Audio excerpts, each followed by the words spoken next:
There are moments in life that define us, thresholds we cross with hearts full of hope, ready to seize an imagined future. For 18-year-old Sarah Miller, graduation night was one such moment, a shimmering beacon of ambition, family pride, and boundless possibility. The air thrummed with the vibrant energy of youth, a symphony of dreams about to unfold. Yet, in the humid darkness, beneath the glittering surface of youthful exuberance, a different current flowed, unseen and malevolent. A predatory shadow, patiently waiting, chose this very night to strike, to shatter not just one young woman's destiny, but the very fabric of a loving family and an entire community. It was a cruel paradox. The night of Sarah's brightest triumph became the night she was inexplicably erased. How could a life so full of promise, so meticulously planned, vanish without a trace, leaving behind only the chilling echoes of an unanswered question? Northwood, 2008. The air, humid and clinging, still vibrated with the afterglow of a monumental night. Hours had passed since the last cap flew into the sky, but the triumphant spirit of the graduating class of Northwood High pulsed on a tangible current of boundless youth. At its heart was Sarah Miller, 18, a beacon of promise. With a scholarship secured and a state university awaiting her future, shimmered with clarity and light. Photographs from that evening captured her radiant, unburdened smile, a genuine reflection of a life on the cusp of everything. Her tight-knit circle of friends, fiercely loyal, gravitated toward her, drawn by her quiet ambition and infectious, hopeful energy. Following tradition, the official ceremony gave way to an unofficial, sprawling after-party. It consumed the lakeside property of classmate Ethan Reed, a secluded estate nestled deep along the winding stretch of Lake Road. Beneath a vast canopy of stars, makeshift speakers throbbed with music, bonfires cast dancing shadows, and the night air hummed with an intoxicating exuberance. Sarah, ever mindful of her responsibilities, had promised her parents, David and Carol Miller, she would be home by 1 a.m. As the illuminated clock face edged past midnight, Sarah was last observed in animated conversation with friends, her graduation cap held casually in one hand. Maria Sanchez, a close confidant, distinctly recalls Sarah stepping away from their group phone in hand to make a brief call to her parents. "She just said, 'I'll be there in 20, Mom,'" Maria recounts, her voice thin with the weight of that ordinary moment, a last fragment of normalcy before the world fractured. Sarah concluded her call, offered a final wave, and moved toward the dimly lit parking area. But 20 minutes dissolved into 30. Then an hour stretched into an agonizing void. The first tendril of true dread began to coil around David Miller's heart, cold and insistent. His frantic calls to Sarah's cell went unanswered, each ringtone fading into the hollow silence of voicemail. A chill unconnected to the night's fading warmth seeped into the humid air, a sickening counterpoint to the distant, oblivious sounds of celebration still drifting from the party. The last verifiable sighting of Sarah Miller placed her around 12:45 a.m., heading towards her car. Amidst the persistent laughter and the creeping promise of dawn, Sarah Miller simply vanished. The indifferent light of dawn, cold and uncompromising, washed over the Reed family's sprawling property. What hours before had been a vibrant scene of youthful celebration was now starkly exposed: scattered beer cans, deflated balloons, and the acrid scent of smoldering bonfires under a sky that seemed to mock the preceding night's revelry. A frantic, desperate search was already underway. David and Carol Miller, their faces gaunt with the stark terror of a sleepless night, had spent hours driving the length of Lake Road, their voices raw from calling Sarah's name into the unresponsive silence. With each unanswered shout, each empty stretch of roadside, their hopes withered, replaced by a growing, suffocating dread. At the first definitive light, the police were officially notified. Transition from informal panic to organized investigation was swift. Uniformed officers began to methodically cordon off the party grounds, transforming the festive remnants into a designated crime scene. Detective Mark Riley, a man whose face held the quiet weariness of years spent chasing shadows, arrived on scene. A seasoned investigator with the Northwood Police Department, his gaze swept over the debris-strewn lawn, taking in the chaotic tableau. The initial reports were minimal, hazy, a missing person, last seen at a large, unsupervised party. My immediate assessment, Detective Riley recounts, his voice measured, devoid of emotional inflection, was that we were dealing with a high-risk disappearance. The environment, rural, heavily wooded miles of dark, isolated road, pointed to immediate danger. Search and rescue teams, supplemented by a growing wave of community volunteers, fanned out across the dense foliage surrounding Lake Road. Their urgent calls of Sarah echoed through the trees, swallowed by the vast, unyielding woods. Yet despite the coordinated efforts, there was no sign of the vibrant graduate.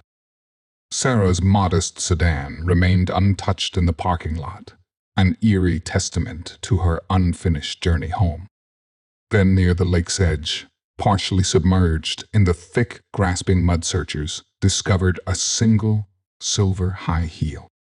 It was undeniably Sarah's, a shoe she had chosen for her graduation night, but its location was incongruous, far from where she would have parked or walked.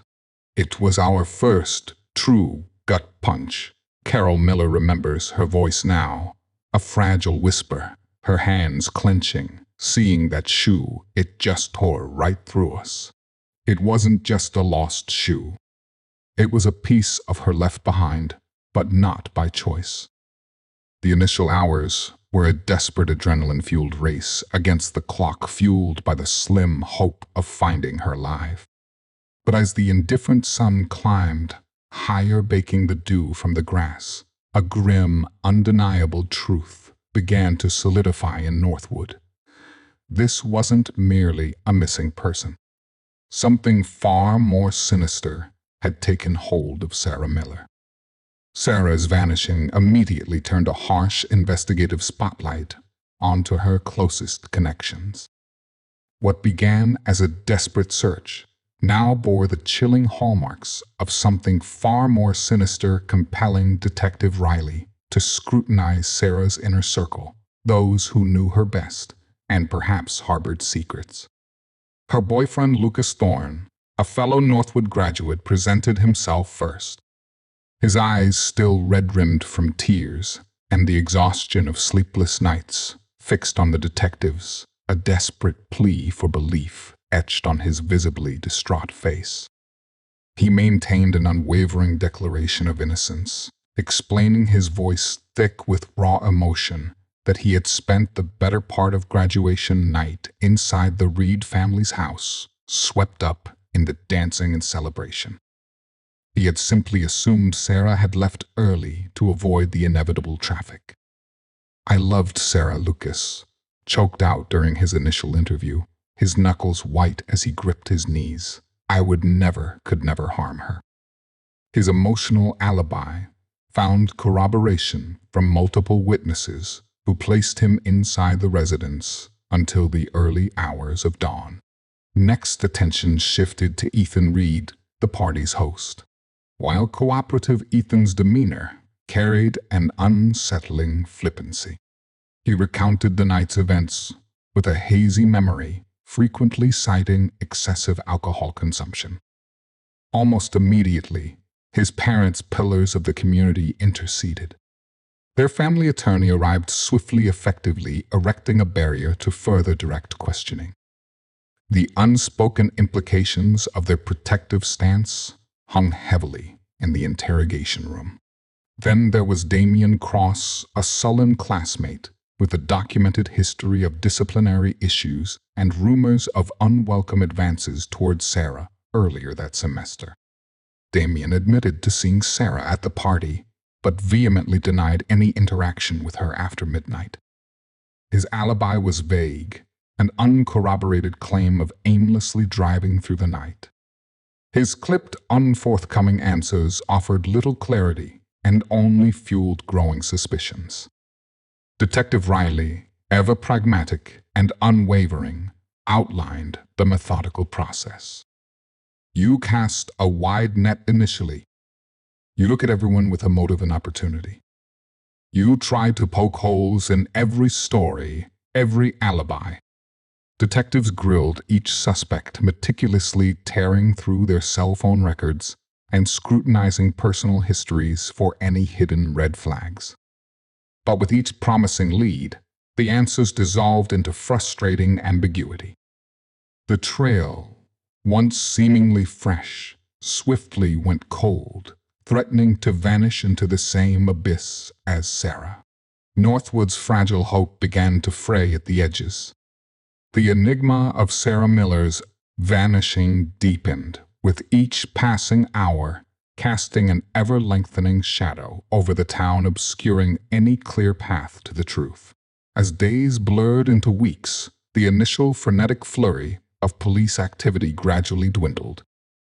The urgent sirens faded, replaced by the grim, enduring vigil of Sarah's family.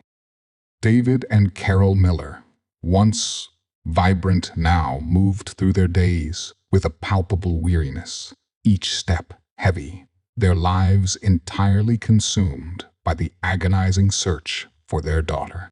Their home, once a sanctuary, transformed into a makeshift command center, its walls plastered with missing person flyers, Sarah's radiant smile ironically juxtaposed against the grim certainty of her absence.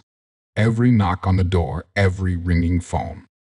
Your heart just leaps.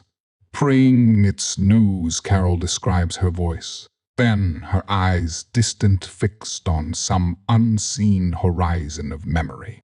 And then it's not. It's never the news you want. They organized relentless community search parties, their gaunt faces pleading on local news broadcasts, desperate to spark a memory, uncover a clue, anything to break the suffocating silence. Sarah's younger sister Emily, a shy 15-year-old, struggled profoundly with a grief too vast to comprehend. She would retreat to Sarah's empty room, the silence a stark absence where her sister's laughter once resonated. Clutching a faded photograph, Emily would trace Sarah's smiling face, engaging in a silent, desperate conversation with a ghost. She was my best friend, Emily whispers, her voice barely audible, choked with unshed tears. She was supposed to teach me how to drive, how to pick out a prom dress. Now there's just nothing. The future they had planned together dissolved into an unbearable void. The Northwood community, initially galvanized by collective shock, now shared a deep communal ache. Vigils were held, their small flames flickering bravely against the encroaching darkness, symbols of a hope that refused to fully surrender, even as the harsh, undeniable reality pressed down. The Miller family's suffering became a shared burden, a profound wound in the town's collective heart, a stark testament to the brutal finality of Sarah's absence. It left behind an unfathomable emptiness, a void where a future once so bright had been irrevocably severed. Months stretched into a desolate expanse, each passing week adding another layer of dust to the file on Sarah Miller's disappearance. The initial surge of media attention once a fierce roar, dwindled to a hushed murmur, eventually fading into the background of local news. For many, the Lake Road case became a tragic memory, a baffling cold trail. Yet for Detective Mark Riley, the case never truly receded. It remained an unresolved ache, a quiet challenge to his unwavering commitment to justice. He frequently returned to the area around Lake Road, his visits no longer accompanied by flashing lights or bustling search teams. Instead, he walked alone, his eyes now intimately familiar with the landscape, meticulously scanning the undergrowth, the lake's edge, anything that might have been overlooked in the initial chaotic days. His persistence was a silent, almost obsessive ritual fueled by the hollow echo of Carol Miller's voice, Emily's silent grief. During one such routine, albeit disheartened walk through Riley, veered off the main path onto a seldom-used hiking trail approximately 1.5 miles from the Reed property. The woods here were particularly dense, the ground soft with years of fallen leaves and thick with ferns. His gaze, accustomed to the nuances of decay and overgrowth, snagged on something anomalous. Tucked deep beneath a gnarled root system, partially obscured by a thicket of overgrown ferns and damp earth, lay a small, ornate silver locket. It was tarnished, mud-caked, almost indistinguishable from the surrounding debris, yet its intricate design, even dulled, held a fragile beauty. A jolt of recognition, cold and sharp, pierced the detective's familiar weariness. He carefully retrieved it, his gloved fingers trembling slightly with a sudden, unexpected urgency. It was unmistakably hers. Detective Riley recalls, his brow furrowed, the memory vivid. The very locket Sarah Miller wore constantly, a cherished gift from her grandmother. It was small, easily overlooked, but to us it was a thunderclap. This wasn't merely a lost trinket. Its discovery so far from the party shattered any lingering hope that Sarah had simply wandered away. It meant a deliberate act had occurred here, a struggle, a path Sarah was unwillingly forced to take.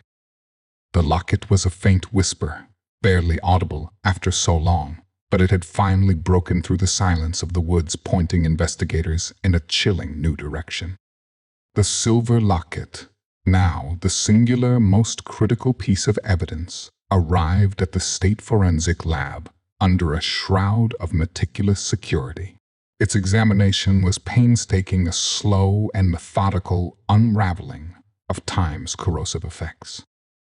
Spearheading this intricate analysis was Dr. Anya Sharma, lead forensic examiner, a woman whose unwavering gaze and almost surgical precision belied a quiet determination to let the evidence speak for itself.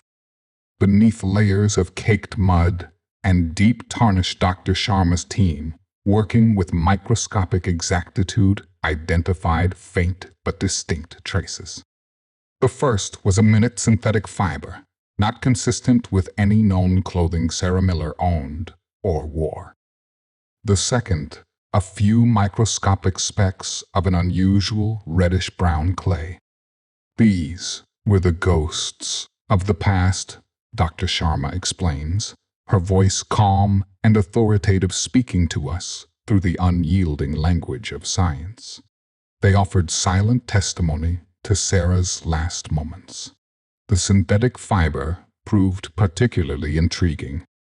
Its composition and weave suggested it was a type commonly used in industrial-grade carpeting or heavy-duty vehicle floor mats material, far removed from a typical passenger car interior. The clay, when subjected to specialized geological analysis, was traced back to a specific, unique soil composition. This particular soil, researchers determined, could be found only in a small, remote quarry, approximately 10 miles from Lake Road, a site largely disused and forgotten.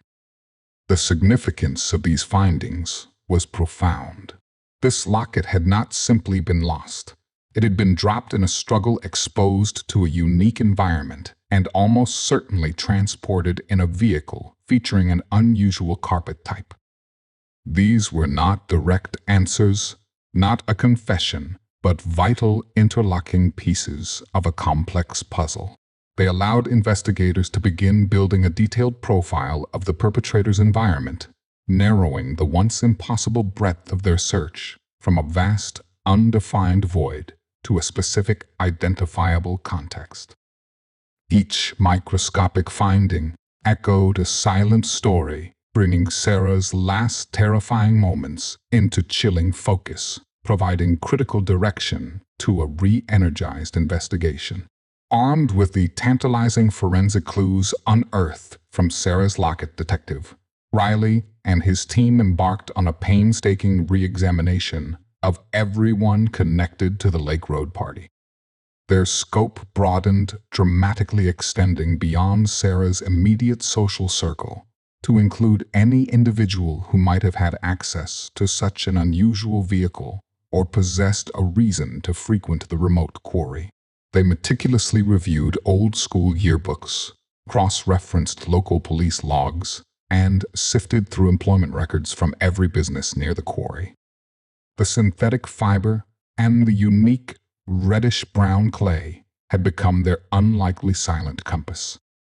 Slowly, almost imperceptibly, at first, a name began to surface from the depths of forgotten records: Arthur R. Jenkins. At 32, Jenkins was a decade older than most of the partygoers, a former groundskeeper who had worked at a nearby construction site for a brief period before being dismissed for erratic, often volatile behavior. He was known to frequent isolated areas along Lake Road, describing them as his preferred spots for fishing trips. A faded, beat-up pickup truck was his sole companion.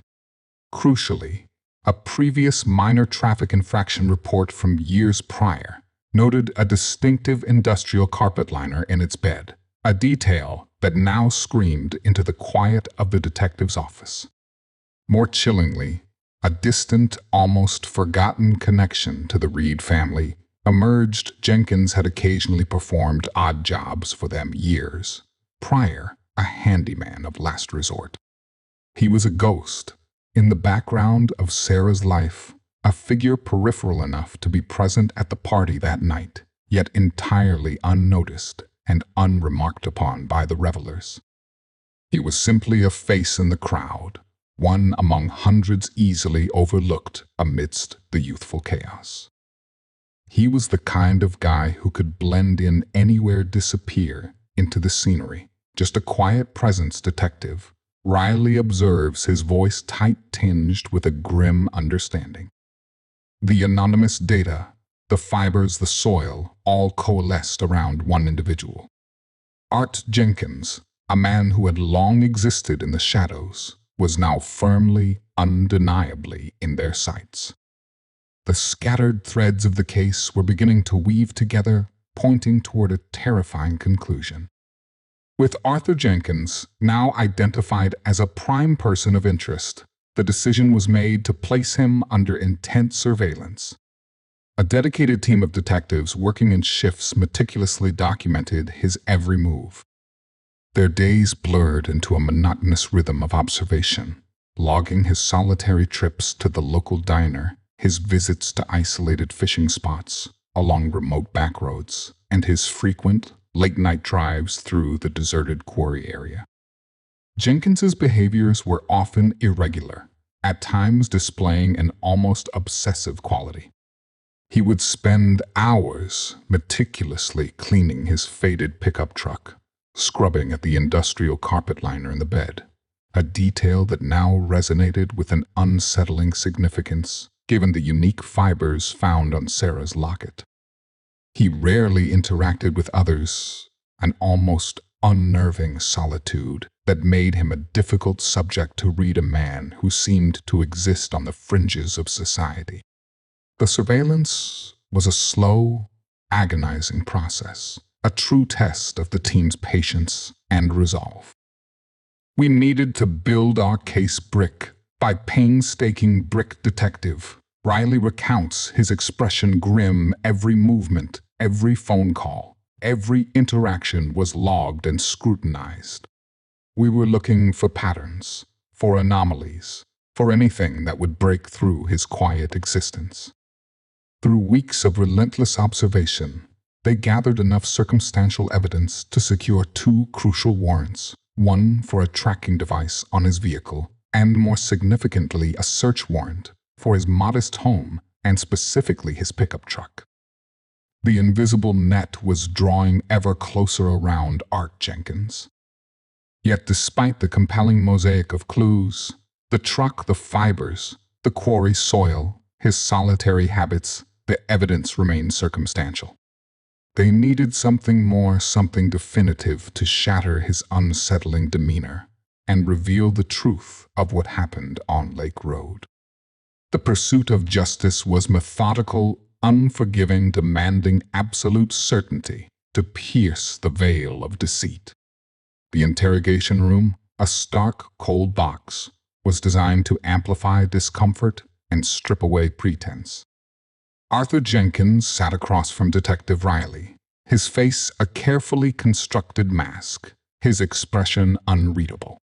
Detective Riley began with an almost imperceptible softening of his tone, a non-threatening conversational approach aimed at building a fragile, superficial rapport. "We just want to understand what happened that night, Art."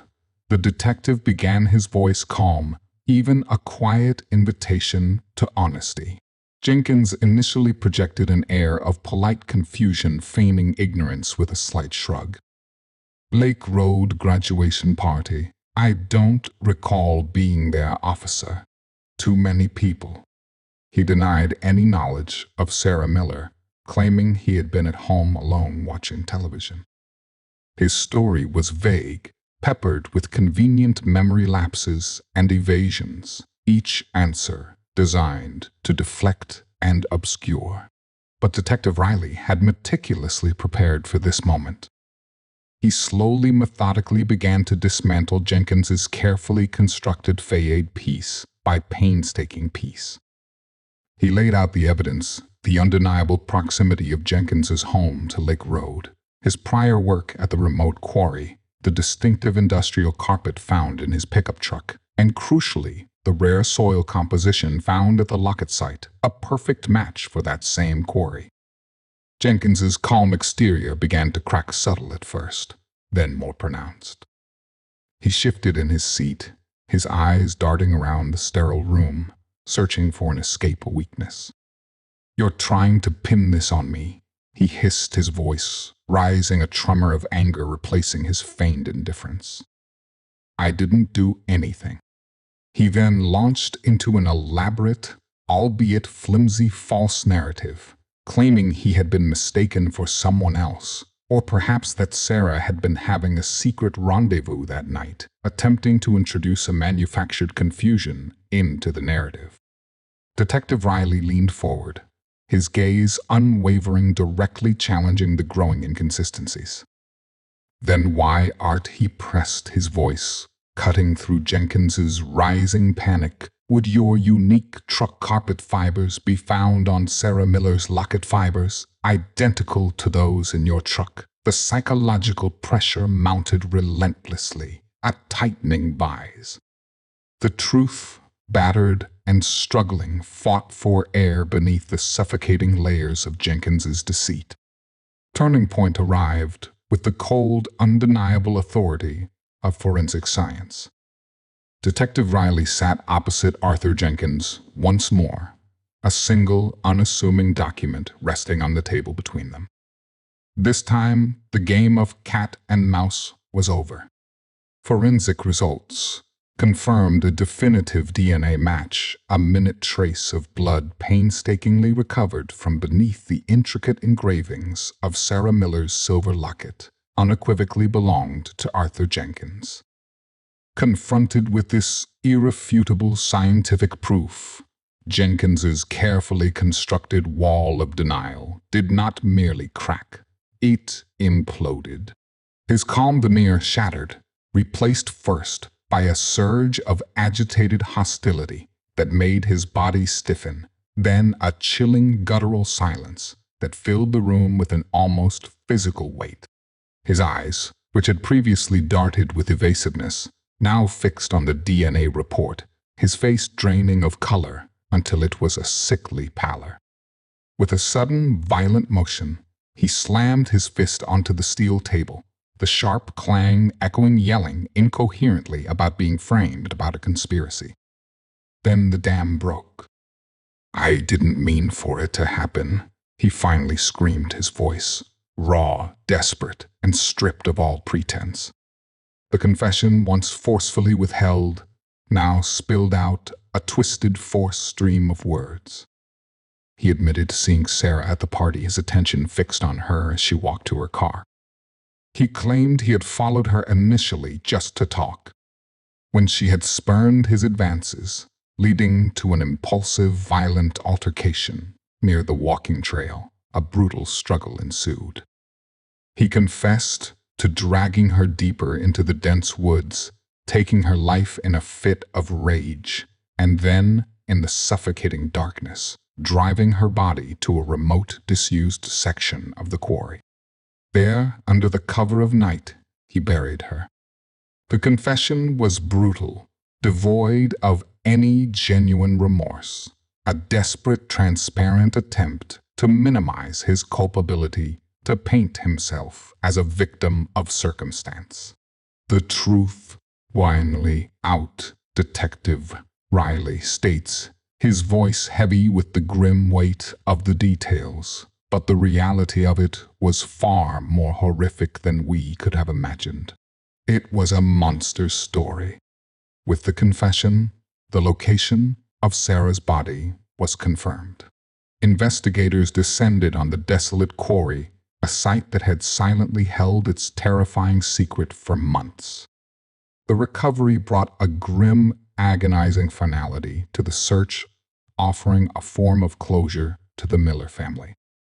Yet simultaneously, it opened an even deeper, more profound wound of grief.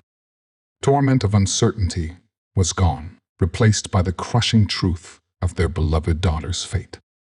The trial of Arthur Jenkins transformed into a grim pilgrimage for the grieving community, a daily ritual for many seeking answers and retribution. The Northwood courtroom was packed to capacity, a silent, tense assembly bearing witness to the painstaking reconstruction of Sarah Miller's final terrifying night. Prosecutors led by the sharp and unwavering District Attorney Eleanor Vance meticulously presented a mountain of evidence that brick by brick built an unassailable case against Jenkins. The silver locket, now cleaned and gleaming under the courtroom lights, served as the silent yet most eloquent witness its forensic secrets laid bare.